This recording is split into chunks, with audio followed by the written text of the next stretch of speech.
welcome to our Be Bilingual channel in the project Learn English Song សួស្តីអ្នកទាំងអស់គ្នានៅក្នុងថ្ងៃនេះផងដែរជួបគ្នានៅក្នុង channel Be Bilingual នៅក្នុង project រៀនភាសាអង់គ្លេសតាមបទចម្រៀងល្បីៗក្នុងភាសាអង់គ្លេសទាំងអស់គ្នាហើយនៅក្នុងវគ្គនេះផងដែរពួកយើងនឹងជួបជាមួយនឹងតារាចម្រៀងម្នាក់ដែលជាម្ចាស់បទ Best Part ដែលមានឈ្មោះថា Daniel Caesar គាត់គឺជាតារាចម្រៀងកាណាដាសញ្ជាតិកាណាដាម្នាក់កើតនៅឆ្នាំ1995ខែ4ថ្ងៃទី5ហើយគាត់ក្នុងមួយរយៈពេលចុងក្រោយនេះគឺគាត់ធ្វើ pop up concert free នៅ National Park របស់កាណាដាច្រើនមែនទែនដូចនៅ Vancouver អីចឹងណាគឺខ្ញុំគិតថាគាត់មានបំណងក្នុងការ promote album ថ្មីរបស់គាត់នឹងចេញនៅក្នុងរយៈពេល4ថ្ងៃខាងក្រោយនេះអញ្ចឹងទាំងអស់គ្នាកុំភ្លេចចូលទៅ check បទចម្រៀងរបស់គាត់ទាំងអស់គ្នាព្រោះអ្នកមែនតើជាពិសេសអ្នកចូលចិត្តបទ set អង់គ្លេសនោះស្ដាប់បទគាត់ត្រូវតែម្ដងអូខេឥឡូវដើម្បីកុំឲ្យខាងពេលវេលាយើងយូរយើងចូលទៅកាន់មេរៀនយើងទាំងអស់គ្នា Let's go ចាមេរៀនយើងផងដែរយើងមាន2 clear ដែលពួកយើងនឹងរៀននៅក្នុងថ្ងៃនេះទី1គឺ You're the coffee that I need in the morning and second one ហើយនឹង clear ទី2យើងនឹងរៀន You're my sunshine in the rain when it's pouring អូខេឥឡូវយើងទៅបែកពាក្យនឹងទាំងអស់គ្នានៅក្នុង sentence ទី1ដែលគេនិយាយថា You're the coffee that I need in the morning ឥឡូវយើងមើលពាក្យមួយសិនមុននឹងយើងដឹងថា clear ហ្នឹងត្រូវបកប្រែថាម៉េច You're ហ្នឹងឬក៏ស្មើនឹងពាក្យ You are អ្នកជា coffee ដូចយើងមើលឃើញលើ screen អញ្ចឹងណា coffee ពាក្យហ្នឹងអានថា coffee កាហ្វេ that ហ្នឹងកន្លែងហ្នឹងយើងអត់បកប្រែថានោះទេ that ហ្នឹងកន្លែងហ្នឹងគឺជាឈ្នាប់អញ្ចឹងយើងត្រូវបកប្រែថាដែរដោយសារតែវាភ្ជាប់ sentence មួយនឹង sentence មួយទៀតដែលនៅខាងក្រោយវា need ហ្នឹងបកប្រែថាត្រូវការ morning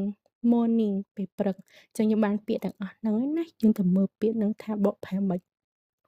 អញ្ចឹង You're the coffee that I need in the morning អ្នកជាកាហ្វេដែលខ្ញុំត្រូវការនៅពេលផឹកអូយ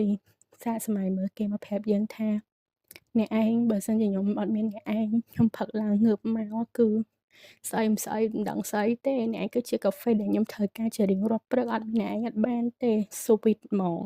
អូខេឥឡូវយើងចូលទៅ clear ទី2ទាំងអស់គ្នា You're my sunshine in the rain when it's pouring so you are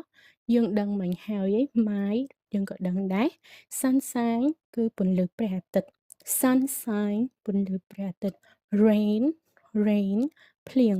pouring ពាក្យថា pouring មួយម៉ាត់ហ្នឹងបានន័យថាចាក់ដូចយើងចាក់ទឹកអញ្ចឹងណាអញ្ចឹង pouring ហ្នឹងគឺចាក់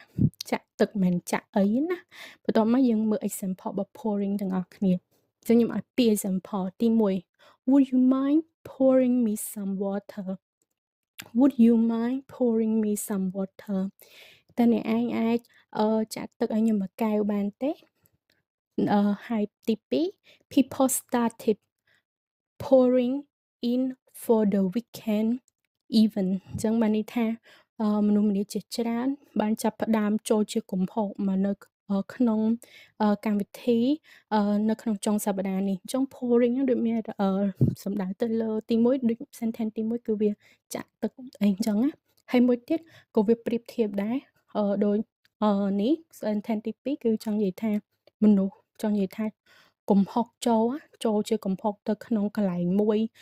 កន្លែង space តែមួយហ្នឹងជុំគ្នាអញ្ចឹងដូចយើងឧទាហរណ៍មិញrain is pouring បានន័យថា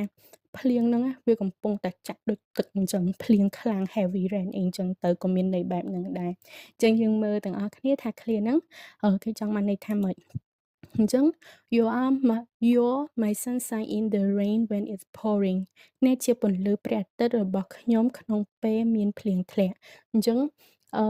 ពេលភ្លៀងធ្លាក់ខ្លាំងអីចឹងណាយើងមើលអត់ឃើញមានពន្លឺព្រះអាទិត្យអីទេវាងងឹតឆឹងវាមេឃសតុំអញ្ចឹងណាអញ្ចឹងគេថា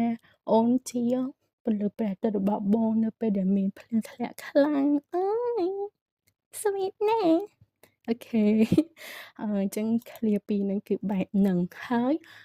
កុំភ្លេចរៀននៅក្នុងនេះណាក៏ខ្ញុំប្រាប់អ្នកទាំងអស់ពី pick up line នៅក្នុងភាសាអង់គ្លេសដែរ pick up line ហ្នឹងគឺសំដៅទៅលើ clear ញ៉ែគ្នា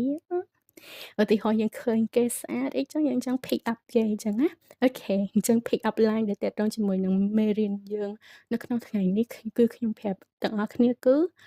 I'll be lost without my sunshine so where you had it ចឹងបានន័យថាឧទាហរណ៍ថាយើងឃើញគេនៅតាមផ្លូវអីចឹងណាអ្នកស្រីនឹងស្អាតអីចឹងទៅយើងក៏ដាក់ទៅចិត្តគេទៅហើយយើងប្រាប់គេថាខ្ញុំនៅវង្វេងផ្លូវហើយវង្វេងហើយបើសិនជាមិនមានអ្នកជាពន្លឺព្រះអាទិត្យរបស់ខ្ញុំនេះគឺជា clear ទី1អញ្ចឹងណាI'll be lost without my sunshine so where you had it អញ្ចឹងអ្នកឯងផងទៅណា where you had it ហ្នឹងគឺចង់និយាយថាអ្នកឯងត្រូវទៅណាបន្ទាប់មកគេប្រាប់ថាអូខ្ញុំត្រូវទៅនេះអញ្ចឹង can I go with you can we have a drink together yeah continue like that guys so that's all for our lesson for today